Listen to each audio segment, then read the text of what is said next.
Jam! Hello again and welcome back to another fun-filled episode of Monday Night Magic here on the MTGcast Network. This is episode 607 of MNM, and I am Chewie. Hi, Chewie. Hi, Squee. That's Squee. Return to Squee. Return to Squee. Didn't we? No, we just did that. Yeah, I know. That's why we're doing it again. Oh, that's right. what we do now. And then Cluze is not with us this week because reasons. I think he said that he and the wife went on a camping trip and they got back today and they've been unable to be a functional human being since then, I think is what he said. I mean, if you spend too much time outside, eventually you become outside and you've got to recover from that. Yeah, that's true. Also, there are bears outside. Just leaving that out there. Why would you go out there? I mean, they're 2/2s, but they kill all the printings of me, so nah. Buh. So, so I guess we should cover announcement day first, huh? That does seem to be the most important thing, given all the hype they put into it. That immediately went, but that might just be me. So, yes, announcement day was Friday, as we warned you last week. That means there was going to be a lot of stuff for us to talk about this week, except not as much as I expected, honestly. Yeah, like, it's more like there was an announcement, and here's some more stuff on things you know about. Yeah. So the big announcement, as I'm sure everyone knows by now, is the fall set will be Guilds of Ravnica. That's right, it's the return to Ravnica. Not to be confused with Guild Pact or Ravnica City of Guilds. Correct. So that's the October set. The January set, first set next year, is Ravnica Allegiance. Yep, back to Ravnica. Yeah. And they're still being a slave to the one set has these guilds and one set has those guilds. Though they did change up which are in which. Very slightly. Yeah. This is almost what it was in the original Ravnica. So they moved 2 of them around for each one. Well, original Ravnica was 3 sets, too. Oh, right, so, you mean the original, yeah, you're right. But yeah, we've got Guilds of Ravnica's Selesnya, Boros, Golgari, Izzet, Dimir. Yeah. So that's green-white, red-white, black-green, blue-red, blue-black. In case you don't know what those words mean. Yeah. Which is understandable. And then Ravnica Allegiance is the other. So Azorius is white-blue, Rakdos is black-red, Gruul is red-green, Simic is green-blue, and then Orzhov is white-black. And the problem is, they're not done yet. No. Let's take a moment to think about the fact that the last time we returned to Ravnica, they did a big set with 5 guilds. Yep. And then they did a big set with 5 guilds that were drafted separately. Like, they were effectively the way that we make blocks work now. Yep. If blocks is even an appropriate word anymore, which it's not. It's not. And then you got Dragon's Maze, which was a mess. It was kind of lame.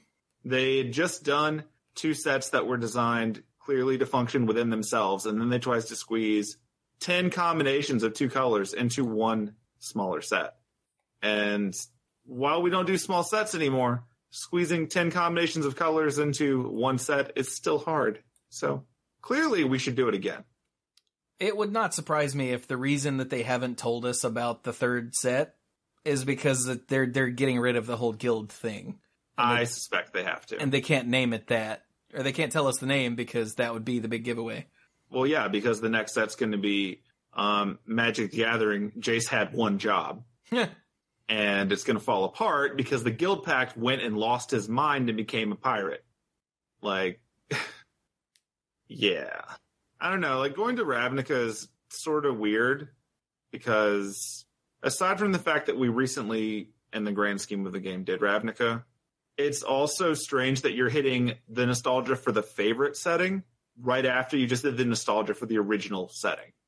And so it's like it's going to be 12 months of super nostalgia followed by whatever comes after this. Hopefully a new set in a new location. Most likely a core set. So it's just sort of weird to me that they're doing this back to back. Like, I'm sure somewhere in the world of branding, it's like, this is going to be awesome for the 25th anniversary. We go to the 2 most popular planes, but Ravnica is hard. Going off of the 2 color system is great, but you can't do it too often. And last time they did this, they had trouble with some of the guilds being balanced against the rest of them.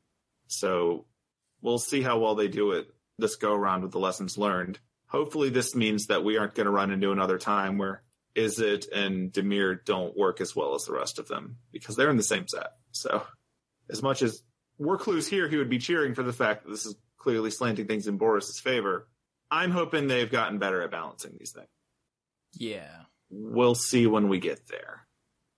So I had a nice long Twitter rant about this the day on announcement day itself, because like when I read this, I had two reactions. The first one was, why do I have to watch this terrible video? Because no offense to Megan and Maria, but that video was awful. Like, it was just awful. Like, it was horribly, blatantly, obviously scripted, and they're trying to make it seem all not scripted. It was, I think when Chewie and I were talking about it before, I used the phrase, feels like a morning talk show, because everyone is obviously going off a list of bullets and trying to drop them into casual conversation, but it's always obvious when you're doing that. And like, I don't think anyone involved in this was doing anything wrong from a presentation perspective. I just think that approach doesn't work. Your audience knows what you're doing, and, you know, you might as well turn and wink at the camera like Jimmy Fallon if you're going to do that. Like, it just doesn't come across as natural. Yeah. You can totally just talk to us like it's a normal announcement and try to get us hyped like a news announcer, rather than like super casual. Gee, I wonder what's going to happen. I hope it's this set. That's my favorite set. Proceeds to produce a lot of information that you obviously were thinking about this being the set before they told you. But either way, having to watch the video was a little bit rough. Like, I'm glad that we've got cool stuff happening, and I'm glad a lot of people are going to be excited about it. I just, as someone who works with media and in marketing, I'm like, that's not the best way to do it. But then again, I remember their best announcements ever, like when we had Kozilek destroy the Wizards website. That was just fun. That was pretty good. They've done lots of cool gimmicks like these things before. So it feels kind of like a letdown by comparison, but normally they announce things like this at PAX or at a Pro Tour or something else where they had more control and all that. Here they just posted it on their website on a Friday, and it wasn't as exciting. Well, so. And it's not that the video existed that bothered me. It's that to get all the information, you had to watch the damn video, because underneath it was just, hey, Guilds of Ravnica list of guilds, Ravnica Allegiance list of guilds. Cool. Yeah. Also, this was the first thing I saw when I woke up. Oh, well, that probably doesn't help. And that I saw it later help. In the day when I already knew it was Ravnica, so I didn't even have that plot twist waiting for me. But so that was the reaction to how the information was presented to us. But then the reaction was, "Oh, we're going back to Ravnica for a full year."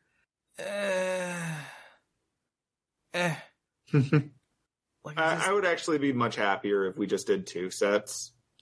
And I'm a little bit nervous. Like, one of the main advantages of the way that we're doing things now is that you don't have to stick around long enough for something to feel tired. Like, I shouldn't be like, oh, thank God we're leaving Ravnica. I'm tired of this. And I'm worried that's where we're going to be. But yeah, I'm also worried that the first 2 sets are just going to be, look at all this cool guild stuff, and then nothing's going to happen story-wise until the 3rd set. I mean, it does say in the description here that it'll lead up to the penultimate event. And it's like, so you're saying that the end of the 2nd set will be the moment where things happen? Because that's not great. In the grand scheme of Magic storytelling, it's already a slow-moving process, especially with the updates popping up week to week in the story. But typically, the pacing in Magic things, you can correct me if I'm wrong on this, is you spend a set introducing a world or a setting or what's going on in it. Then you spend a set breaking it, and then you spend a set showing what's left.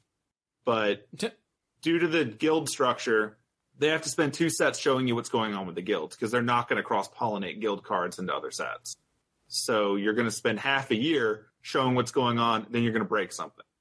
So presumably they'll be like, hey, look, it's Ravnica, it's awesome, and then something's going to happen to it. I don't know if Nicol Bolas is going to pop out and be like, it's me, and then fight him. Actually, that'd be pretty cool. But aside from like awesome dragon fights, I don't know what they're going to do. They should fight in baby oil. I mean, Nimbus would probably be okay with that. If he thinks there's an advantage. He probably would. But, so I think there are... Flaming baby oil. Is that even possible? No. I think there are several factors that might have gone into why we go from, like we have Dominaria as the first of the standalone, no more blocks. And then we have a full year of Ravnica. And I honestly believe that part of that is going to be because the world building teams just can't build 3 worlds that fast. Mm-hmm. So since Ravnica is pretty much built, yeah, I'm hoping that like the world building teams are off doing other things and getting us ready for like the next 2 or so years, getting ahead. Yeah. I mean, admittedly, we're going to be fair. We did just get a string of new sets. Like we had Kaladesh, then we had Amonkhet, and then we had Ixalan. So this isn't me saying, oh God, we're always going back to the same place, because we're not. No. And like this is right in line with when the first 2, like the first Ravnica happened, and then the second one was some number of years later, and then this is that many number of years later again. Mm-hmm. I can't remember when the first 2 came out, but yeah. Hang on, Ravnica release date. Ravnica was 2005. Return to Ravnica release date was 2012. Yeah, so this will be running into 2019. Yeah, so like it's not like, oh my God, we're going back already. No, that's good. Like, and a lot of people are bummed that the big return to Dominaria, Magic going back home, only gets 1 set.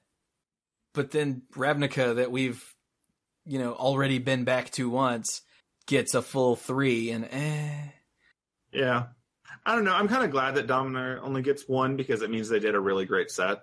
Yeah. I'm a little worried that we're going to get 2 great sets here and then another Dragon's Maze, but that's just skepticism based on the last time we did this. Yeah. And that's not entirely fair considering they've got plenty of time and they've presumably learned a lot. That said, I also remember that when we first returned to Ravnica, there was a massive shortage of Return to Ravnica cards because everyone wanted them and the power levels were pushed. So don't be surprised if this is part of that adventure again, when they bust out the shocks or something and prices go up and everybody goes nuts. I'm actually hoping they don't put the shock lands in them this time. I am also hoping that, but only because I really want to watch all the Ravnica like fanboys cry because they're not there. That's really the only reason, because I don't care about value or availability of them. That doesn't affect me at all. So I just think that they always run a fine line when they return to settings, because it's like, are you going to reprint all these cards that we liked before? And it's like, no, I want you to make new good cards. I want you to make new exciting cards. This is the set where you get to do all the cool gold stuff with color pairs. Like, don't just go down the reprint list if you can avoid it. Yeah.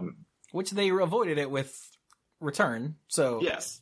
And I'm hoping they will continue to do so. Yeah. Like, most likely what we'll get out of this are updated legends for popular characters like they did last time. Mm-hmm. And you might also get like more champion type characters who are not like the guild leaders but are really important. We'll probably get some of those, like especially now that everything is focusing on, feeding cards into Commander and other things. That's fine. I wouldn't be surprised if some of the fan favorite characters that are still around, like we don't know how much time has passed by the time we go back, but everything seems to just be playing out normally now because they have planeswalkers that have presumably normal lifespans just jumping between. So considering it's only been 7 years in real life, it's probably been close to that in game or in the setting. So I don't think they're just going to be like, and here are all the guild leaders again with different mechanics. I think that they'll probably focus somewhere else. I mean, it could even be less time since then. Since it's not like Magic sets really work in real time. Yeah. Like, I wouldn't be surprised if this was literally like 2 years later and we just come back and we find out that without Jace, the Living Guild Pact, being there doing his job, they've realized they don't actually need that nonsense and just continue on as normal. Because that would actually be like the ultimate nice thing if it turned out the Guild Pact was irrelevant because they figured out that they can't fight each other. But then you remember Rakdos and like Golgar and Gruul are there and it's like, no, that's not how that works. This is a setting that has, 4 guilds with red and 4 guilds with black, and one of them that's red and black. There's no way they're going to be peaceful. Should be fine, though. But, Either way, like, that's really all we know right now. We know which sets are there, what years they're coming out, and which guilds are in each one. And also this little note down here that they're going to be doing guild kits, which are 60 card decks flavored after your favorite guild, plus some pens and stickers and spin on life counters, which sounds, again, like they found another way to repackage pre-constructed decks. There are going to be 5 of them each one. It's going to be kind of like what they always did before, but Yeah. maybe they'll surprise us. I don't know. I don't really care that they rename these things all the time. I understand the function they have, but it's a little confusing to me from a brand perspective. But hey, at least we don't get those pre-release boxes now, because that sucked. Do we not? Do we know that? I mean, they didn't say they're doing them, so I'm going to right now, until I hear otherwise, assume that we are not. Because those pre-release boxes sucked. Oh, not a safe one, but it's the one that I'm making, and I'm calling it an assumption. Fair enough. We'll find out later if that's not the case, but I really hated signing up for guilds, so let's hope we don't have to do that. We'll see. Now, I do want to reiterate, well, I said this on Twitter, I'm not worried that the new Ravnica sets will suck. Like, I'm not like, oh my god, watch, he's gonna screw it up. And they don't screw up Ravnica. Yeah, they don't screw up Ravnica, except for Dragon's Maze. And I don't honestly know where this reaction was coming from, but like I said, my initial reaction of another year of Ravnica was, like it, and that was just honest snap reaction. It could be, and I said this on Twitter, I've already done it twice, so I don't care. Yeah. Which is horribly elitist of me, and it's not fair to the newer players who maybe only went to Ravnica once or haven't at all. Yeah. So that's fine. It could be that I'm just old and grumpy. It could be that, like, I don't know, I was expecting something awesome and instead I got Ravnica again, which wasn't in my brain awesome. So I don't know. But I'm sure it'll be awesome. Yeah. And really well done because I trust WotC to not screw up Ravnica. So I just thought I'd share what my honest reaction was. And it was an audible groan and an eye roll. Mm-hmm. Yeah. Whereas for me, my honest reaction to it is, okay. Like, it's not hype or anti-hype. It's just, would prefer we only do 2. I want to see what they're going to do that's going to justify a 3rd, if they can. Past that, my only real expectations to come out of this are probably pushed cards that are going to be on the same power level as Dominaria, which means we're probably going to see new cards dominating Standard and probably pushing out most of the cards from last year pretty hard. Like, when these come in, there's going to be rotation, obviously, but I don't really expect the Ixalan cards to stand much of a chance against a gold set on the power level pushing that they're likely to do again. This is just what Ravnica does. It just squeezes out the sets around it because it's really good. And finally, I expect that they'll come back and make an Amara Tandris that is not a giant, because that was embarrassing last time. So, for those that don't know, they had to swap around a mythic and a legendary to fill in a cycle, which meant this awesome, flavorful, cool card that became amazing couldn't be the guild champion that it was supposed to be.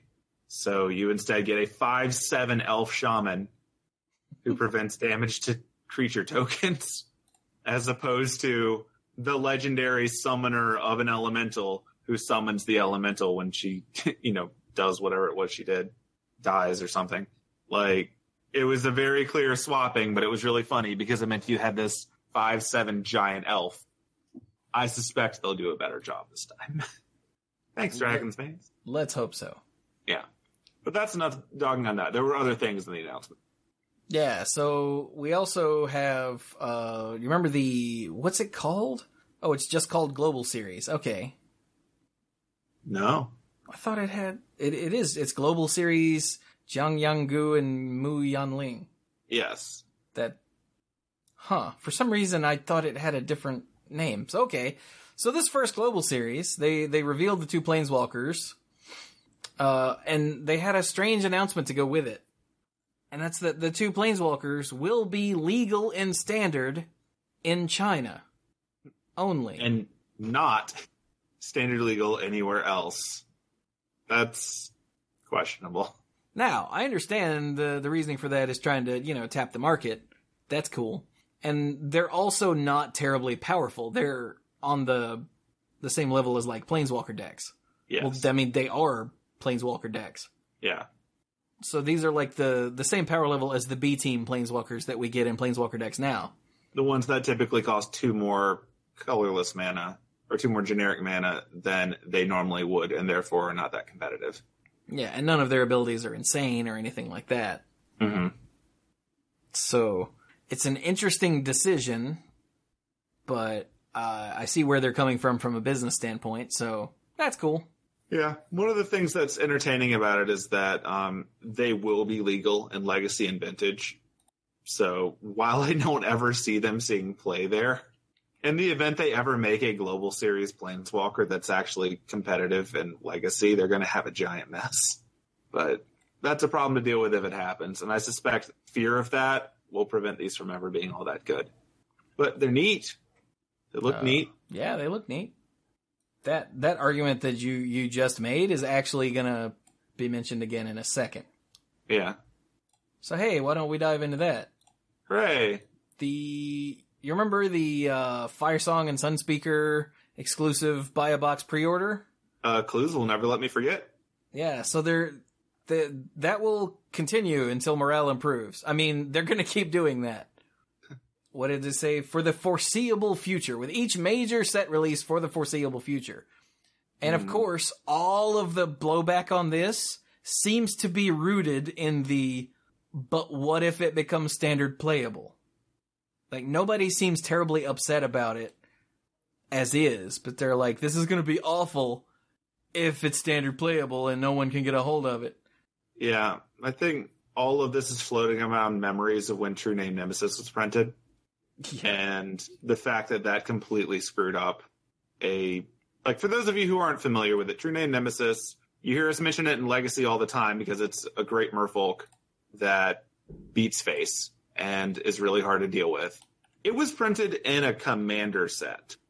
And as such, that was the only way you could get it. So you'd spend your $30 on the commander set to get one copy of it. Playing it in Legacy, sure, you'll throw down, $120 to get 4 of this commander set to get 4 of your Legacy staples. Like, that's almost a bargain the way Legacy works. Means the rest of us can't get that set. The rest of us who actually want to play Commander with it are going to have a hard time getting it because they don't have the print levels to support that kind of purchasing of one of the 5. And the fear since then has always been, what if in one of these limited, print run things, a sufficiently powerful card that becomes a 4 of in a relevant format comes out? And to credit, since then, the only things that have been like that have been like a conspiracy card or a commander card that you only need 1 or 2 of because it's a sideboard thing or something. But when it comes to these things, yeah, these are things that are a concern because once all the buy a boxes happen and the pre-ordering has happened, they don't release more. And it also feels kind of bad to pre-order a booster box to get a card, and that's the only way you can get it. Because not everyone's going to throw down, between $80 and $140 to get one of these. Because you buy a box online, you can get one for like $80 usually. You buy it in a store, you're probably paying a lot more than that. Especially if you're in an area where they just make you buy them at the $4.29 a pack MSRP. Like, then you're looking at spending $130, $140, or whatever the math is to get it. Single copy of this card, in addition to the box. That's just miserable. But not to mention some stores are going to jack up the price to ensure that you get a buy a box promo. Yeah. This is one of those things that they're doing to try to help stores, and I get it. But yeah, again, this is probably not the best way to do it. I'm just concerned. Like, they look at the amount of products sold for Dominaria, and they go, dude, Firesong and Sunspeaker is working. Let's keep doing that. When, I don't really know if that one card was why so many people were buying boxes. Because Dominaria was just really good. Well, this is one of those things they're going to do for a year to see what happens, because you need more than one set as a sample size. Yeah. Unfortunately, we're going into Ravnica, so crap. People are going to buy Ravnica the same way they're buying Dominaria. So, I don't know. But they're apparently going to keep doing this. So. Just for comparison, that True Name Nemesis, which has only been printed in Commander 2013, which is only playable in Legacy in like a deck, maybe 2, is $32-ish, between like $27 and $32 roughly on the secondary market.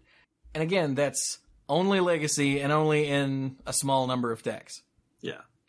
So if one of these limited print run things became standard playable, it would be a giant mess, but hopefully Wizards won't do that. But that seems to be the main thing that people are really truly complaining about is what if. Yeah. And I personally have faith that Wizards is not going to make that mistake with these cards, because they've been printing these intro pack Planeswalkers for a little bit now, and none of them have been vaguely competitive. Yeah. Like, we speculated about one of them once, largely as a thought experiment, but it's really easy to make a Planeswalker not good enough. It is. Just ask Tibble. Yeah. Firesong and Sunspeaker, on the other hand, on TCG is like $7, $8, $9 in there somewhere. Now, admittedly, the other fear for these is if they continue to do cool legendary creatures, then the Commander crowd has a harder time getting it, because they might not necessarily want to buy a pre-order booster box for Standard if they don't play Standard. True. But that's why we trade and buy cards. So, yeah, but then that's why I say Firesong and Sunspeaker is like $10 max right now. So I'm sure it'll be fun. If you're truly worried, you can find and buy these cards. If anything, it's something to trade with the kid who bought a giant box and wants something relevant for Standard. You just buy the card for Standard and trade it to him. Like, whatever. There are ways to make this work. But it is an understandable fear. I don't think it's going to come to pass in that worst case scenario. Yeah. I think we'll be all right. Yeah. And if it comes out and it's a problem, people will complain, as they do. Yeah. And WotC will probably cave, as they do. As they do. Also, the pre-release pickup is going to keep happening. So if you pre-order a box, you can pick it up during the pre-release. The only thing that I don't like about that is apparently, was it Cluze? Yeah, Cluze had a family emergency and didn't go to the pre-release because he was out of town. But when he went like 2 days after the pre-release, they wouldn't let him have it. Even though they had the box, he was there, they wouldn't let him have it because the Wizards Play Network was like, no, you can only give them out at the pre-release, which is really stupid. Yeah, I understand like you want to get butts in the store for the pre-release, but I'm honestly waiting for us to reach the point where they just don't pre-release. I mean, pre-release is a big thing and it's a lot of fun, but it feels like we're in a slow march there since like Magic Online gets it immediately, and they've already gotten rid of what was once the release party or the launch party or all the other things that we had. Like, those all went away. The regional pre-releases just turned into go to your store. And isn't that what Draft Weekend is now? Is that what the launch party and the release thing and all turned into? Is that the first Friday Night Magic draft that you do is the one that gets you the cool promo card? Like, it's just a special FNM. Unless that changed while I was making it. I haven't been to FNM in a while, admittedly. I don't actually, because they've changed it so many times, I don't remember what that's called. Yeah, it's just for history for people that don't know. At least when I started playing, which again is not the beginning of the game, but when I started, you would go to a regional pre-release, like each state got like one or something like that. Like, there's just like the one, you'd travel for it, you'd go and play there. It'd be a lot bigger, at least in our case, there were multiple flights running throughout the day. Kind of like if you were doing side events at a GP or something. And then a little bit later, not necessarily a week, right? Like sometimes it was longer or shorter, but might have just always been a week. But anyway, after that, you go to your store and you do the launch party. And that was the first time that you could actually buy the product, and it was its own sealed tournament. And that was a big deal thing for that weekend. Yeah, and then eventually pre-releases became what we know now. There were local store events, and so was the launch. And at least around here, pre-releases were huge, and launches sometimes didn't even fire. Yeah, launch, you just show up at the launch, buy your stuff, and leave. Because you have other stuff to do when it's a Friday night. And if you pre-ordered stuff... Well, no, they were on the weekends back then, so they were like Saturday. It was the pre-release again, essentially. Except right, you're right. Yeah. Nobody... It was Saturday. like Mike would go to the store here in Kernersville and just nothing. And sometimes he would go to Lucky's and just nothing because it's not the pre-release. And now this stuff is legal, so we don't care to play sealed anymore. And eventually Wizards was like, okay, we'll stop doing that. Yeah. Yeah, like your main reason for doing it was to get the promo card, which was typically not that exciting. Like your pre-release card would be a cool rare thing. Your launch party card would be an uncommon. Like it just wasn't that exciting. Yeah. But anyway, that's history, and so here's the weirdness that we're doing now. So yeah. So there you go. Pre-release pickup and the buy a box promos are totally going to keep being a thing. The unique buy a box promos, you know. Yeah. It's all right. And, what? Oh, and yeah, don't be surprised if a few years down the road, if this isn't working, they stop and then they put a bunch of these originally exclusive cards and like from the vault, my bad, or whatever. I mean, I wouldn't be surprised to see them in some sort of like Masters set. Yeah, I could totally see that. Or a plane chase, some other supplemental product thing in the future, like without a doubt. Yeah, I could see that happening. Let's see here. Or they actually reprint them in a real set. Like they've done stuff like that before too. We'll see. I don't know about that one. Well, I'm mostly thinking about when they renamed the Cheese Standalone into Baron Glory and printed it in a real set. Like, I wouldn't be surprised if they made equivalents of these cards in real sets later if this became a big enough issue. Oh, okay. Like, none of them use unique mechanics based on the one we've seen. So, sample size and all that. But that'll be the future. Moving on. Enough wondering about the future. The MTR, the Magic Tournament rules update happened. Nothing important here. I thought this had already happened. Yeah. But apparently this is another one that tweaks some things, but whatever, links in the show notes if you care. Yeah, a lot of it is just enabling the things we were just talking about. Yeah. So. And then we go, that's everything, right? Yeah, then we get to Battlebond. The other part of Announcement Day was revealing 2 cards from Battlebond with a new ability, which is Partner With. Yep. Not to be confused with banding. Or Partner. Or Partner, yes. Although it does work that way too. It's very strange. So let's just read the damn cards. So I'll read the first one. You can read the second one. So okay. Peer. I'm guessing PIR is Peer. I kind of doubt it's I would assume. Per. But Peer, Imaginative Rascal. For 2 and a green is a 1/1 legendary human. It has the ability Partner With Toothy Imaginary Friend. What that means is, when this creature enters the battlefield, so when Peer enters the battlefield, target player may put Toothy into their hand from their library, then shuffle. It's a normal, search your library and shuffle. They just abridge the reminder text. So target player can search their library for Toothy and put it in their hand. Makes sense, right? Yeah. Because Battlebond remembers two-headed giant centric. Mm-hmm. So you can target yourself if it's in your deck, or you can target your partner if it's in their deck. Yay. And then Peer, what else does Peer say? If 1 or more counters would be put on a permanent your team controls, your team, two-headed giant, that many +1 of each of those counters are put on that permanent instead. So in other words, anytime you add counters, add 1 extra. Nice and simple. Yeah. X +1. Hooray. So let's talk about Toothy, the imaginary friend. Toothy, imaginary friend, costs 3 and a blue for a 1/1 legendary creature illusion. That sucks. Wait, there's more. Partner with Peer, imaginative rascal. Like before, when this creature enters the battlefield, target player may put Peer into their hand from their library, then shuffle. So, like the other one, go find, its partner. Get it? The name. Works both ways. That's nice. That's how partnerships should work. Yeah. But also, whenever you draw a card, put a +1/+1 counter on Toothy, imaginary friend. When Toothy leaves the battlefield, draw a card for each +1/+1 counter on it. See, there's a +1/+1 counter synergy between the two of these cards. It makes sense. But yeah, it's like Toothy is kind of interesting from the standpoint of, I look at this picture and I'm like, why aren't you in a Tog?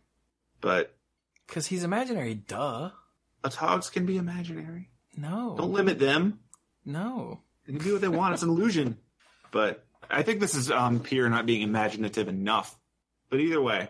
So yeah, here are 2 cards that obviously play off of one another. If they're both in your deck, great. They can dig each other out. If you and your partner each have one, hence the theme, teammate, you and your teammate each have one, you can go dig them out. So that's awesome. But there's some more gimmicks to this. Yeah, so another thing that it says here in the announcement day thing is if you open up one of a pair that has partner with, you will always have the other one in the same pack. There are 11 pairs in the set, and they're all uncommon or higher. So anytime... Oh, and when one shows up, they take the place of an uncommon. Oh, that's neat. Which is good, because both of these are rares. Yeah, so if Peer is your rare, then Toothy will be in an uncommon slot. Yeah. So that's nice. And it points out that in Two-Headed Giant Draft, since you and your teammate pick 2 cards at a time, you can always take the partners. Makes sense. You should probably take the partner. You probably. Otherwise, what are you even doing with your life? But now, when it comes to Commander, excuse me, these things work the same as other commanders that have partner, except they can only partner with each other. That's not in this article. That's in a different one. Oh, no. That is in this article. Hooray. So, yeah, you can't put Toothy with, Flask, whatever thing. The goblin that everyone loves. The break that has partner. I didn't buy any of that commander set, so I don't know any of these names. Oh, right. The one I didn't buy that one either. The one who got the weird rewording with the targeting rules change. Yeah. Crap. Was it the Vial Smasher? That's the one, Vial, not Flask. I don't remember her name. I think it's Vial Smasher, yeah. Oh, it actually just said, okay, cool. Vial Smasher the Fierce. Yeah, there we go, yeah.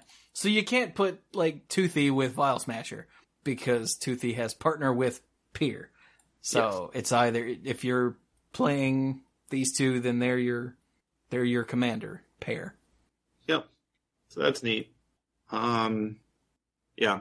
This is a different way to roll with it. One thing that I will note is that if these are always going to be in packs together, it means we might be opening ourselves up to some funny collation things. So. Oh God. Yeah. We'll see where that goes. There may be unintentional previews. Comedy. Also, I wonder if you get both of them in foil if you get a foil. That'll be an interesting thing to figure out. Oh, wow. Because if one of them was a foil, then they're not in the rare slot. So I wonder if you could get Toothy and Peer in a pack with a foiled Toothy. Yeah, I don't know. Huh. I guess we'll figure that out as we go. It'd be actually really neat if you were to open a pack with 2 foils in it. But I doubt that's a thing. We'll see. We'll see.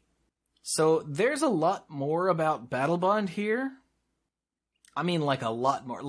Gavin's article from today is massive. Yeah, you can tell that this has been his project for a while, and that he finally gets to talk about it, and so he's excited. I mean, which is cool. Yeah, but that means I didn't read it. Well, I'll tell you that if you scroll to the bottom of one of them, you get more of Pier's cards. So that's fun. I think this is the thing we forgot to mention by now. They showed us the dual lands that are going to be in Battlebond, and I think they're really neat. So they're allied colored, and the white-blue one is called Sea of Clouds. It taps for a white or a blue, and it enters the battlefield tapped unless you have 2 or more opponents. So if you're playing Two-Headed Giant, it's just a dual land. And if you're playing multiplayer of any sort, it's just a dual land. And if you're playing single player, one-on-one, then it's a coastal tower? Yeah. Is that what it's a lackluster adventure. Yeah, it's just a normal old, enters the battlefield tap dual land. Yeah. Yeah. So yeah, like I said, they're allied colored ones, and that's just a really cool design for a set built around Two-Headed Giant, and also works for Commander and other multiplayer formats. So hey, nice. Yeah. But honestly, I'm good just not fooling with preview cards. That's right. Do you want to talk about the mechanics, or are we good? Yeah, let's do those. There was a mechanics article today as well. Yep, and we already hit the most complicated one. So Yeah, partner with. That's important. Assist is really neat. Yep. So if you cast something with assist, like Huddle Up for 2 and a blue is a sorcery that says 2 target players each draw a card, and it has assist. Assist means that any other player... Wait, no. As you cast a spell with assist, you choose another player. Oh, that's not what it says on the card. That's not what it says on the card. This can be your teammate or an opponent. But that player can help you by paying any amount of generic mana toward the total cost of the spell. So Huddle Up costs 2 and a blue, and your teammate can pay 2 of that, or 1 of that to help you out, or none of that and make you do it your damn self. Respectable choice. Yeah, so that is a really neat thing in a team-centric format. Don't be surprised if they leverage that design space to create cards that really efficiently tap for multiple mana that you can only use to, assist with. Like, that's often a design thing we do with these. Or things that reduce or like give an extra bonus so that you only pay 1 for as many as you want. Like, that's sort of the world of fun build around me uncommons. So, should be neat. Keep an eye out. Neat. And then they're bringing back support. You remember support? Ah, dude, it's got Gideon on it. But yeah, I do remember support. Yeah, it was in Oath of the Gatewatch. It was one of those, draft mechanics. Yeah. So, yeah, it was one of those mechanics that you could use later on to make, like, your earlier drop creatures stay relevant as the game goes on. Yeah. So, I mean, I think Expedition Raptor here is from Oath of the Gatewatch? Probably. Looks familiar. Also originally seen in Oath of the Gatewatch was this returning Raptor, yeah. Yeah. So Expedition Raptor is a 2/2 flyer for 5, but when it enters the battlefield, support 2, which means put a +1/+1 counter on each of up to 2 other target creatures. Yeah. And that it doesn't say your creatures, so you can help out your teammate, which is awesome. Yeah. You can also kill an illusion. Which is, poor Toothy. Aww. Oh, he's not that kind of illusion, though. So no, he's not that kind of illusion. He's different. He's like 20% a Tog. He just won't admit it. He's real enough. And then finally, there's another thing, sort of like they do in the, Conspiracy. Yeah, like the old mechanics of, like, choose, like, or piece or even or odd or whatever. Yeah, so now you've got friend or foe. When a friend or foe spell resolves, you label each player. Man, I thought we were getting past that. Nope, you have to keep labeling people. It says so right here. All so right. You have to name each player either a friend or a foe, and then it does a thing. So, like, this card is Pier's Whim. For 3 and a green, it's a sorcery. For each player, choose friend or foe. Now, this means you too. Yeah. Each friend searches their library for a land card, puts it on the battlefield tapped, and shuffles. Each foe sacrifices an artifact or enchantment they control. So, yeah. And before you ask, the label of friend or foe applies only for the one spell. If you cast another friend or foe spell later in the game, you choose friends or foes all over again. Because I really like the idea of it stacking, so that someone is like your foe 4 times what your friend once. And they just have to keep track of that. But no, that's not how it works. Unfortunately. I wanted to, like, triple foe someone. Like, you're still bad. But triple, yeah, it's just for the purposes. That's a kind of soup, right? Could be. But, yeah. That'll be... is this coming to Magic Online, do we know? Don't see why it couldn't. I don't actually know. I mean, Magic Online has 2-headed giant, doesn't it? Dude, I don't know. I don't fool with that. I'm pretty sure it... I feel like it does. I've never done it, but... This is our ignorance. But yeah, if this comes to Magic Online, it's hopefully there'll be like a default friend or foe setting. A checkbox that says, remember who's who. Yeah. And then it won't work, and it'll be in the bug blog, and we'll laugh at it later. That is exactly how it works. I think it was in Magic Online. I don't think it still is. Okay. But either way, it'll probably be there for a little bit just to run up the hype on a new set and to add cards to circulation. So we'll see. I'll let you know when I hear more on it. Or you'll let me know on Twitter, because I'm sure this is listed somewhere across these 8 million articles, and I just haven't seen it. Yeah. Because they don't post everything at once, even on announcement day. Yeah, you remember old announcement day was just one article with like a bunch of links in it? Yeah, it was great. Yeah, this was 4 different articles. Like, thanks, Wizards. Do you kind of miss the daily Magic update on days like this? Actually, yeah. Yeah, I do. Yeah. But at any rate, I think we've covered all the relevant announcement day announcements, right? I mean, that was all the announcement day announcements. So yeah, all that I can remember.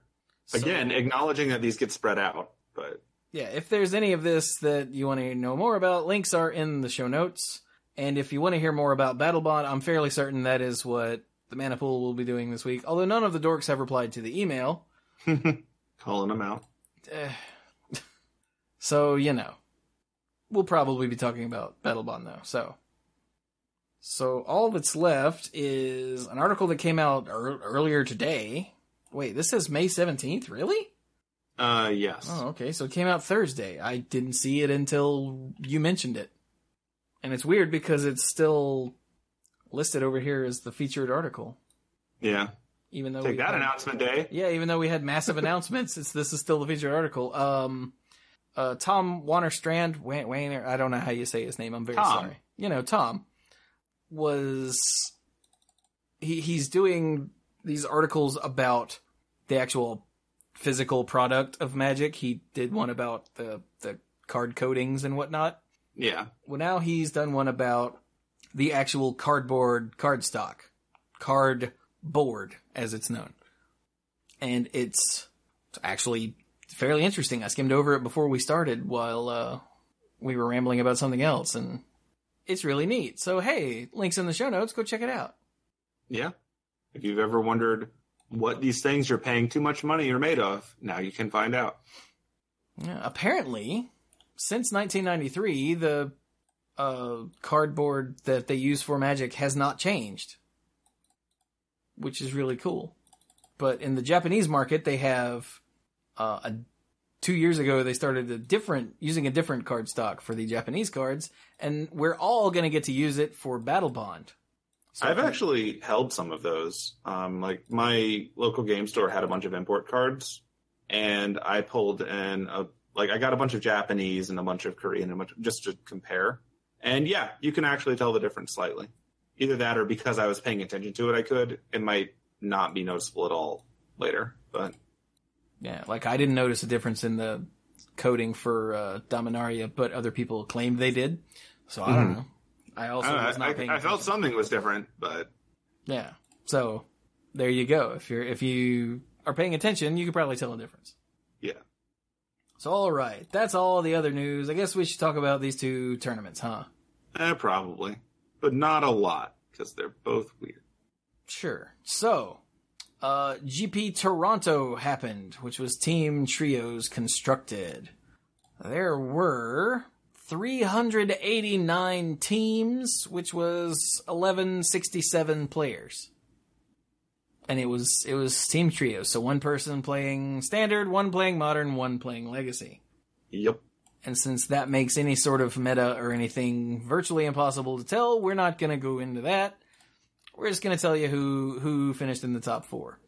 So the winning team was the team of Morgan McLaughlin, Chris Harabas, Harabas? One of those, and Lucas Siao. Congratulations. Yay, Canada. Second place was the ridiculously OP team of Brad Nelson, Seth Manfield, and Brian Bronduin. Whoo! Yeah, they tend to hang out in the top 4 of these events. Have you noticed? Yeah. Third place was Jennifer Krotz, Tyler Bloom, and Robert Smith. If you're looking at the deck lists, Robert Smith's is there. It's down with the 4th place team. And one of the 4th place team's decks are missing. 4th place, by the way, was Oliver 2, Oliver Tomachko, and Noah Walker. Poor Noah Walker just doesn't get a deck list on here. Because he's not an Oliver. That's what happens when you're a combo breaker. I guess. And Robert Smith just got slid down in the 4th place. Maybe he's actually, infiltrating.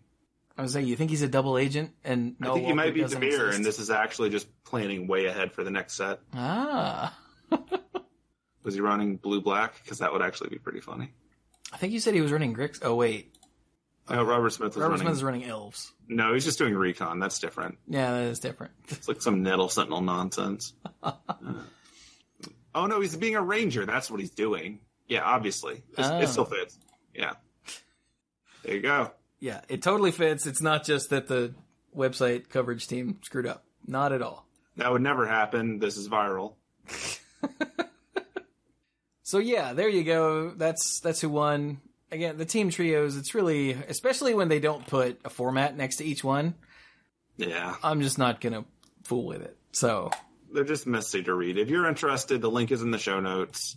There's an article that goes into all of their decks, including the missing one. You can read over that. Yeah, was there anything interesting in the top stories? I did not even look. Let's see. The archetypes that were running the tables in day 2, black-red vehicles had 15 decks in day 2 in the standard part. Still popular. Yep. White-black vehicles, 7. Room. And then 7 for black-green constrictor, and 7 for mono-red aggro. So 3 of the top 4 are red, and 3 of the top 4 are black, right? Oh, no, only 2 of them are red. Never mind. Yeah, 3 of them are running black. Yeah, I didn't look. Good job. In Modern, the Humans deck was running the board with 13 players in the top, or in day 2. Decepticons, or Affinity, with 8 players, and the rest were 3s and 2s and 13 others. Yeah. So a whole lot of Humans and Decepticons, and then other stuff. The others are Green-White Hexproof, Jeskai Control, Krark Clan Ironworks, Hollow One, Jund, Mardu Pyromancer, Grixis and Jund, Death's Shadow, apparently one of each, and then Other. And then in Legacy... Wait, rewind, did you list... no, okay, sorry, I misunderstood one of the things you said. Oh, okay. And then in Legacy, Grixis Delver had 16 in day 2. 4 Color Control had 11, including, I think, the top 2 spots. We're both playing the 4 Color Control in Legacy, I think. Lands had 6, and then the rest were 3s and 2s and Other. Elves, Mono Red Prison, Reanimator, Sultai Control, Sultai Delver, Counterbalance. Ugh. So each format has its boogeyman, but then it's hard to get much more specific than that, given the nature of the team trios. Yeah. Given you only need 2 of your 3 formats to win each round to count as a win, you can have a lot of decks that are doing okay on strong teams, and they'll make it to the end. Yeah. Wow. And Karn is playable in all 3 formats, so brutal. Sure. Seems good. All right, so that's Toronto. Now let's go to the SCG. Where was this? Louisville. That's how you pronounce it. Yeah, we have to point out how to pronounce it every time we go back here. You have to say it with as little enunciation as possible. Louisville. Yeah, you pretty much have to pronounce it like your mouth is full of chewing gum. Yes. And I'm not ragging on Louisville. This is how I was told to pronounce it by people that live there.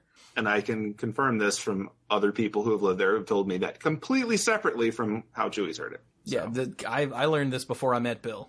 Yeah.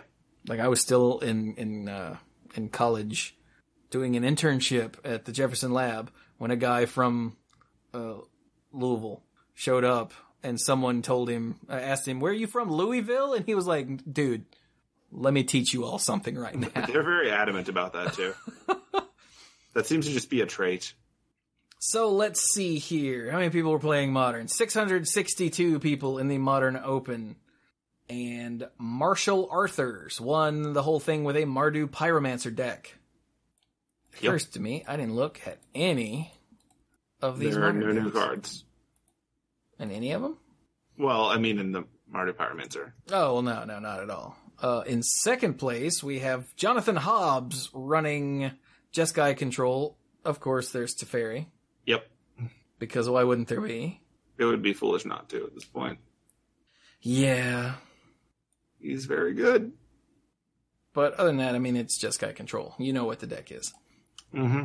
In third place, Peter Tragos with a green-white hexproof deck. I apparently just hit puberty because my voice is cracking all over the place. It's cool. We're going to Ravnica all over again. Just go back to everything. Yeah, but I was, what did I say, 05? Yeah. Oh, you weren't in puberty. I'm just saying we're going back to various points in time. Oh, just okay. Ravnica is one of them. Another one is when your voice cracked in puberty. I was like 24 when we hit Ravnica the first time. Look, some people's voices crack late. It's okay. It's true, yeah. I think I had just hit puberty about then. I mean, you're pretty early for a Wookiee. But that's probably true. Anyway, Hexproof, you guys know the decks with the Bogles deck. Yeah. In fourth place, Jimmy Smith is running Jeskai Control.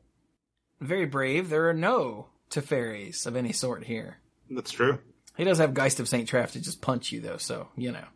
Yeah, and he's rocking Lyra Dawnbringer on the board. Yeah. In fifth place, Dylan Hand is running the aforementioned Humans deck, which is kind of nuts. As you would expect.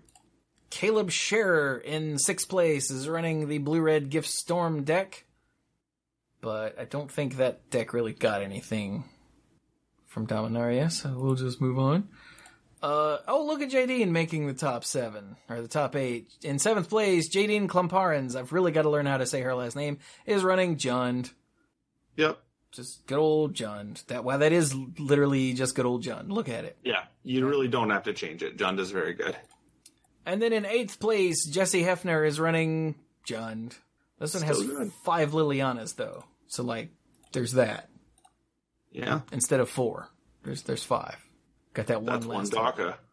That's one what? That's one darker. See? So there you go. That's your top 8. Looking further, there's Burn, Green-White Company, Grixis, Death Shadow, Elves, Hollow One, more Death Shadow, more Company, Blue Moon in 16th. In fact, let's check the metagame breakdown. Let's see. Jeskai Control, there were 16. Is this day 2? This is day 2. There were 13 humans, 11 Decepticons, 9 elves, 8 Bogles, 8 Burn, 7 Jund, 7 Mardu Pyromancer, 7 Amulet Titan, and then from there it drops off. Yeah. But it drops off for a long time. Instead of having a giant other pile, they actually listed what all of these are. Wow. That's a lot. Yeah. Variety. Red, green, hollow vine. What? Sounds like a Mad Lib. Did Brian do this? Oh, that finished 31st. Sweet, I get to look at it. And it's Richard Nixon III. Hopefully no relation. I'm sure he's never heard that in his life. Probably not, but I've never said it, so that counts. It is. It's Hollow One with Vengevine. That's what I thought it would be. Oh my god. That's pretty good. It's got the Reckless Bushwhacker. You remember that guy? Yes. Hooting Mandrills? Ooh, damn. That is a trip. Vengevine. I missed that card. Alright, so there you go. That was the Modern Open. Yep. The Modern Classic had 155 people playing, and Michael Coyle won with a Blue-Red Prison deck. Blue-Red Prison. That's Tezzeret the Seeker. Yeah. Oh my god. The red is a generous thing to say about it. This is a Tezzeret deck. Yes. Whir of Invention? Whoa. This is very much a Tezzeret deck. I think the red is literally Pyrite Spellbomb. Oh, there's a Garapur Ether Grid in the board. Missed that. Okay, then sure. Get there. Wow. Yeah, this deck needs a better name. It does, but I mean, it is still... Yeah, I'm pretty sure it's still a prison deck, but... Oh, it's totally a prison deck. It just feels like we need to have some kind of other thing. Like, this is Tezzeret, so this should be like, Airport Metal Detector deck. That's a stupid name. Keep talking. Oh, it doesn't have Ensoul Artifact. Boo! Oh, does it not have scissors? Give us more scissors. That is a shame. All right. They don't even... What? Yeah, I don't know. It just feels like the red part is like K, technically, but... Yeah. Someone come up with a better name for this. I know it's not Legacy, but give it a funny name anyway. Tell Cluze what it is, because he's not here to defend himself. Scissorless scissors. Okay. Rock beat scissors. In second place, Connor Sloan is running a mono green Tron deck. Oh, I knew it. I was gonna say they're playing Death Star Karn, but nope. There's the Scion in the board. 2 of them. Look at him. Just waiting. Put me in, coach. In third place, Nicholas Johnson is running Decepticons. Also with Karn. Yeah. Decepticons. Decepticarn. Nice. Drew Jeffries? I'm going to assume that's supposed to be Andrew. Probably a fair assumption. Oh, maybe not. It says Drew on both pages. I suspect that is a generated field. That could be. Either way, he's running Ad Nauseam. You should stop. Wait, this is modern. Oh. Yeah. Oh, this is the Lightning Storm, Lab Maniac, Angel's Grace. Okay, yeah, Phyrexian Unlife. This deck. Got it. It's a modern deck, but it kind of feels like a legacy deck. Yeah.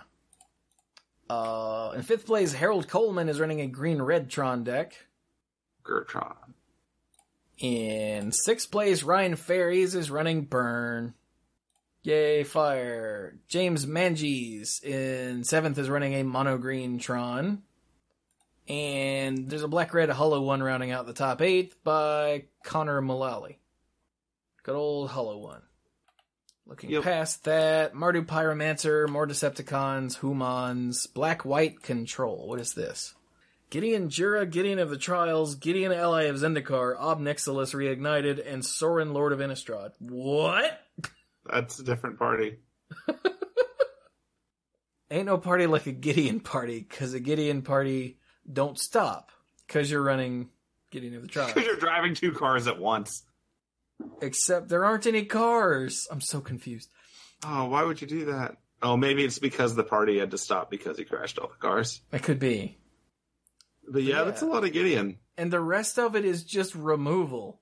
Look at this. Cast Down, Fatal Push, Path to Exile, Bantu's Last Reckoning, Collective Brutality, Damnation, Day of Judgment, and then Inquisition of Kozilek, Thoughtseize, Wrath of God, and Lingering Souls.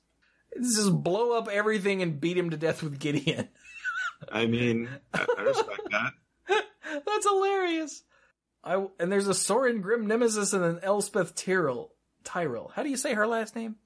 I always pronounce it Tyrell, but that's probably also Game of Thrones creeping in. That could be. But there's all of that in the board. Oh, and Damping Sphere, because sometimes you just need Damping Sphere. Wow. This deck looks hilarious. So, the way that Legendary rules work now, you can have 2 different Gideons on the field at once, right? Correct.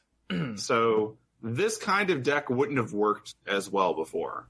Correct. So, we're finally seeing the results of that in practice. You can just straight up have your 3 Gideons out. That's disgusting. It's like, everybody attack this Gideon. Other Gideons attack. Yeah, and it's weird. Like, you can have a 6/6 Gideon, a 4/4 Gideon, and a 5/5 Gideon just swinging for the fences. Oh. This deck feels like it needs to have that thing that prevents you from losing the game as long as you have a Gideon. Oh, wait, it does. I was going to say, yeah, it does. It's got 3 of them. This is stupid. Like I said, ain't no party like a Gideon party, because you're playing Gideon in the Trials. Yeah. All right. But like at a Gideon party, like would the trials be like party games? Like is Gideon digging out Twister or something, or like what exactly would the trials be, and like how would Sorin and Ob Nixilis handle that? Maybe they're like the straight men. They're like Gideons. Stop. Oh my God, the Gideons are like the Warners. I'm Gideon, and I'm Gideon, and I'm cute. Shut up, Gideon. Anyway, going back to the Modern Classic. Amazing. There's a Jeskai Control. There's after the Black-White Control in 12th. Go look at that deck, y'all. It's great. There's Jeskai Control, Jund, Merfolk, and another Jeskai Control.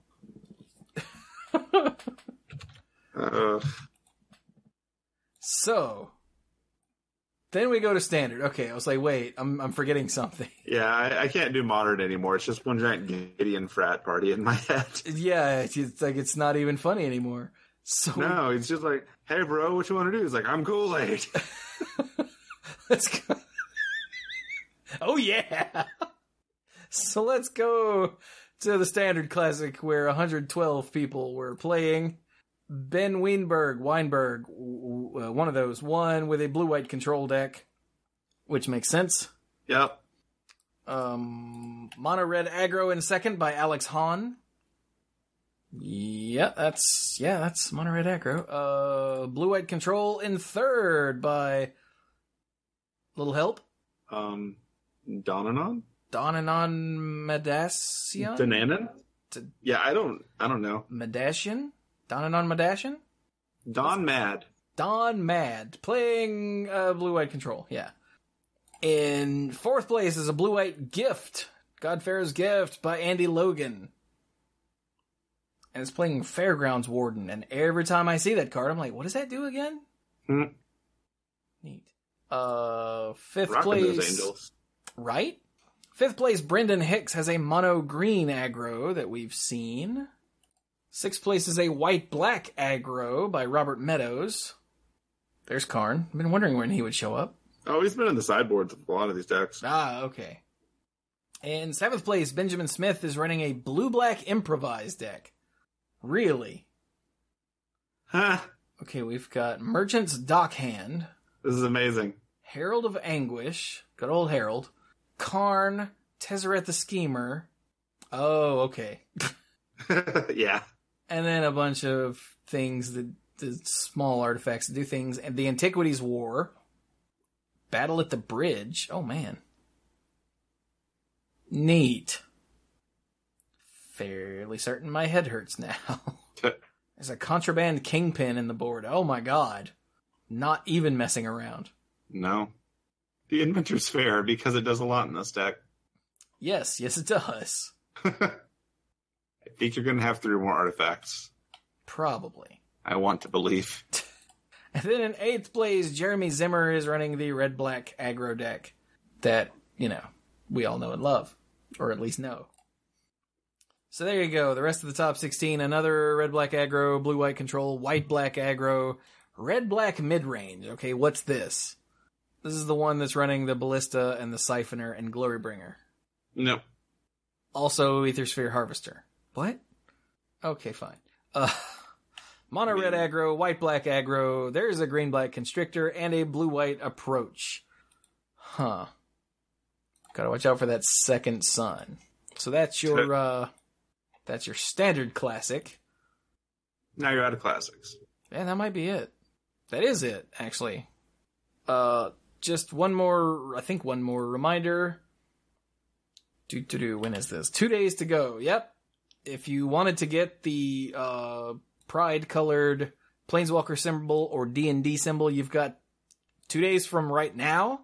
So probably one more day from the time you're hearing this, hopefully. To pick them up. Supporting the Lambert House. Links are in the show notes again. So it's a fundraiser. Go get it.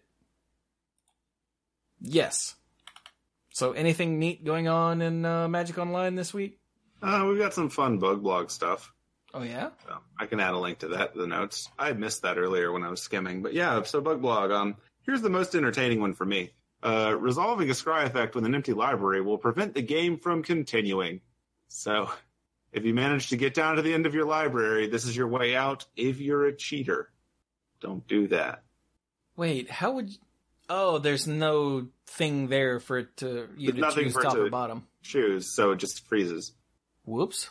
Yeah, that's a problem. Not actually sure why that's a new problem, but here we are. It might also just be something that had not come up. But yeah, that's something to be aware of. If you find your opponent doing it on purpose, report them, all the normal stuff.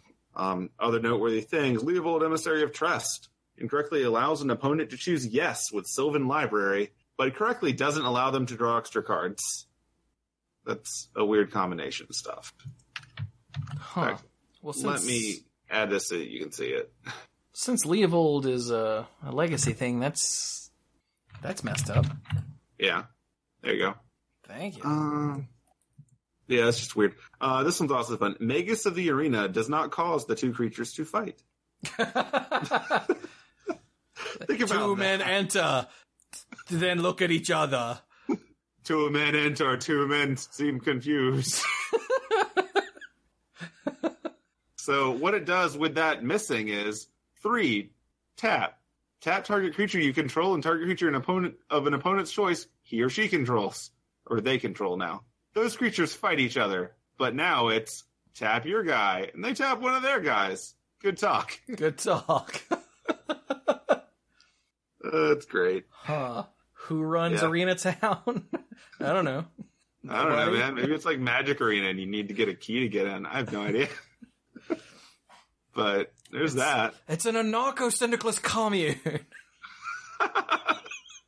Wow. That's great. Anyway, sorry. No, that was a good one. It was worth it. All right, so Mirren Crusader doesn't visually represent when it's given protection from colors other than black and green. So it already comes with protection from black and green. Give it pro blue, it's like, I am not going to show you. I'm assuming if you mouse over it, it'll still tell you that, but it's just not on the card. Presumably. Like, it still has it, which is the important part, but be aware when your opponent has it to actually pay attention to what's going on before you mess that up. If Karn Liberated restarts the game, its controller draws a card on their first turn. Well, that's nice. Oh, hey, thanks. Bonus. like you're not already breaking the game enough. Yeah, right? This is like Karn the Death Star also comes with a free, like, TIE Liberator. Just because. Why not? Good job, Karn. He's like, I'm still good. It's like, we never doubted you, big guy. Just because your future self is getting some, more attention doesn't mean that you're any less important. You're still seeing play, buddy. They still Urzatron you out like nobody's business. It's all good. And finally, Volduke, or Volduck, depending, Keeper of the Flame, does not create an elemental token if it dies while its ability is on the stack. So that's sad. Huh. That is sad. It's like, oh no, he's putting one. Never mind. Yeah, that's just wrong. So anyway, these are bugs. Be aware of them. If you're playing these cards, you should try to avoid causing these scenarios. If your opponents are playing these cards and exploiting them, then they're cheating and shame on them. So you should report them because that is not okay. Oh, doubling seasons incorrect thing is still there. Forever. That's sad. At this point, it's a tradition. I guess. But yeah. Let's see. The only other thing in Magic Online is that they're going to be doing a cube that's all uncommons. Oh yeah, they're doing like cube spotlights or something. Yeah. Something. Yeah. So I'm not going to go over what is in an uncommon cube, but be aware that it exists. And here's a link in the show notes if you want to see it. It's cards that are uncommon. Yeah. Big surprise. So things to consider in an uncommon cube, lower power level. Also, probably not going to have as much busted rare land, given there are none. But yeah, there's a link in the show notes to an article about it with a whole bunch of the actual cards in the list if you want to see those. Let's see here. The Cube Spotlight series. A few times this year, we'll put a new cube up for a single week. And there'll be a little more unusual than the standard fare. They'll be offbeat and experimental, blah, blah, blah. So yeah, the first one they're doing is the Uncommon Cube. Yep. Which is neat. And, I mean, I love the way that a cube used to be, like when cube first started being a thing, people thought that a cube was all the most powerful cards in Magic thrown in and then you draft from it. And yeah. It took a little while for it to sink in to some people that a cube is just a set of cards that you have created for drafting. Yeah. It's an abnormally large library of cards that you use to make your own draft format. Yeah. The only real stipulations are that it's singleton, and presumably these cards go well enough together that it's not a miserable experience for all. Unless you're building a miserable experience cube, which I'm sure someone out there has. So, like, everything in this sucks, let's play it. I think a miserable experience cube involves throwing boots in a room and seeing what happens. Aw. Good time. But yeah, past that, if you're listening to this on Tuesday, there's a day left in the Lorwyn Flashback Cube, draft. Yeah. Now, Lorwyn Flashback Cube would be an awkward experience, but the Flashback Draft has still got another day left. If you haven't checked it out and you want to, go do that. it's going to go away soon. Yeah, it Specifically, it goes away on Wednesday, the 23rd. So, hooray. All right, so that is it for this Monday Night Magic. What you got, Bill? Where are you from? Where can people find you? All that good stuff. Well, I'm not from Louisville, so that's for sure. But, yeah, you can find me on Twitter at SqueeGoblinAbob. There's no I in Goblin because I think it was bumped out of the pack by a printing error resulting from Partner With. Very sad. It'll be around somewhere. However... I wonder if it's at the Gideon party. Oh, dude, if it is, I'm going to feel bad later when it gets back and has seen things. It's going to get here and it's going to be like, yeah, those Gideons just play Cards Against Humanity all the time. And I'm like, that's unfortunate. But speaking of humanity and shame, I'm going to be at an anime convention next weekend. This actual weekend. In a few days from now, I'm going to be at Animazement in Raleigh, North Carolina. I've been going to this convention for 2 decades because I am old and nerd. And I'm going to have fun. So if you're going, let me know on Twitter and maybe we can see each other. It'll be fun. I'm going to dress up like a loser. I will not be posting pictures on Twitter because I don't really do that. But it'll be happening. It'll be silly. Hopefully fun will be had. Next week, I will potentially not have a voice per tradition from conventions. We'll see what happens on Monday. Next week is also Memorial Day, so yay. Holidays in America. Past right. that, is it? It's feasible that we will not record until Tuesday next week. I forgot that next week was Memorial Day. I have no idea what you guys... I know you don't have anything going on Monday night by design. Yeah. But I don't know about myself and Cluze. I got family coming in. I don't know. So we will let you guys know on Twitter if we're doing Monday or Tuesday next week. Correct. Past that, I will note that I have seen Deadpool 2 and I enjoyed it. Hey, me too. I will not spoil anything, but I enjoyed it. I was also on the School of Movies podcast about Deadpool 2. Which will come out someday. Is that what he said? I have no idea. Oh, did you say someday? I said someday, yes. Oh, okay, because it's not like you said, which will come out Sunday. I'm like, I don't think that's right. No, that's probably quite wrong. Like, I would someday, because I'm used to, they post these things long enough later that when I listen to them, I forgot what I said. Oh, no, I think for brand new movies, he tends to get them out fairly quickly. Okay, well then, pay attention to that. Chewie will probably retweet it when it's posted. Yeah, we had a lot of fun. They were harder on some aspects of the film than I was. Like, literally everyone else was harder on some aspects of the film than I was. But I also am not on a film critiquing podcast either, so... Yeah. I follow different rules when I'm evaluating movies that I don't feel are striving to be artistic, so to speak. Also, Deadpool is Deadpool, and I rate it as to how well it feels as a Deadpool movie. So, yeah, it was also a sequel from Fox. It's true. So, disappointment was bound to come for somebody. Yeah. Let's also note that it's technically an X-Men movie. Technically. And those have been known to disappoint. All right. But that's my stuff. I'll hand it over to Cluze. Cluze is not here. I'll hand it over to Chewie. Bye, Cluze. Oh, wait, no. Cluze isn't here. So, yeah, you can find me all over the internet at the Mana Pool.